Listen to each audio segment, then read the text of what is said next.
रूस यूक्रेन की जंग सर्दी के आते ही और हिंसक होती जा रही है। यूक्रेन ने दावा किया कि रूसी सेना ने एक साथ 96 ड्रोन और एक गाइडेड एयर मिसाइल से हमला किया।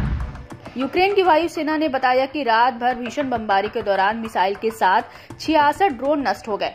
इसके अलावा 27 ड्रोन अलग अलग इलाकों में गिर गए।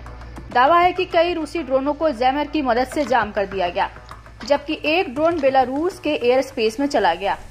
रूस के इस भयंकर हवाई हमले में गुस्साए जेलेंस्की ने फिर से अपने पश्चिमी सहयोगियों को कोसना शुरू कर दिया है।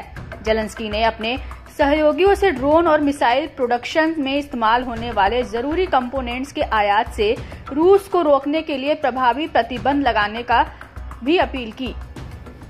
जेलेंस्की ने कहा कि अक्टूबर में यूक्रेन के खिलाफ 2000 से ज्यादा ड्रोन और मिसाइली हमले हुए, जिनमें अभी भी पश्चिमी देशों के कंपोनेंट्स का इस्तेमाल रहा। प्रतिबंधों से बचने के लिए अधिक कड़े निर्यात नियंत्रण की आवश्यकता है। यूक्रेनी राष्ट्रपति ने कहा कि रूस को यूरोप, चीन और अमेरिका की फर्मों से लाखों की संख्या में अलग अलग पार्ट सप्लाई होते हैं। रूस धीरे धीरे शाहेद ड्रोन और मिसाइलों के साथ अपने दैनिक हमलों को बढ़ा रहा है। वह ऐसा करने के लिए अभी भी पश्चिमी पार्ट्स का उपयोग कर रहा है। अकेले अक्टूबर महीने में ही यूक्रेन के खिलाफ लगभग हर दिन 2000 से ज्यादा शाहेद लॉन्च किए। प्रतिबंधों को बढ़ाया जाना चाहिए और प्रभावी होना चाहिए। यूक्रेनी राष्ट्रपति ने बीते रविवार को बताया था कि रूस ने पिछले सप्ताह लगभग 900 गाइडेड एरियल बम, 500 ड्रोन और 30 मिसाइलें लॉन्च की हैं। इस दौरान जेलेंस्की ने यूक्रेन के सहयोगी देशों से लंबी दूरी के हथियार हासिल करने की अपील की। यूक्रेनी राष्ट्रपति ने इस मामले में सहयोगियों के रुख पर नाराजगी जताते हुए इसे रूस और उत्तर कोरिया का हौसला बढ़ाने वाला कहा।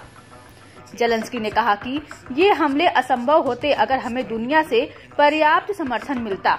कीव अभी भी अपनी पश्चिमी भागीदारों से रूसी धरती पर हिट करने के लिए उनकी ओर से दिए गए लंबी दूरी के हथियारों का इस्तेमाल करने की हरी झंडी का इंतजार कर रहा है, जिसमें उन शिविरों और यूक्रेनी हमलों को रोकना भी शामिल है जहां उत्तर कोरियाई सैनिकों को ट्रेनिंग दी जा रही है।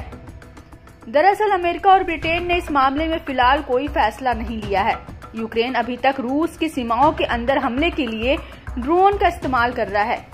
वहीं रूसी रक्षा मंत्रालय ने कहा कि रूस के 3 इलाकों में रविवार रात को 19 यूक्रेनी ड्रोन मार गिराए गए। रोस्तोव में 16, बेलगोरोड में 2 और वोल्गोग्राड क्षेत्र में 1 ड्रोन को नष्ट किया गया।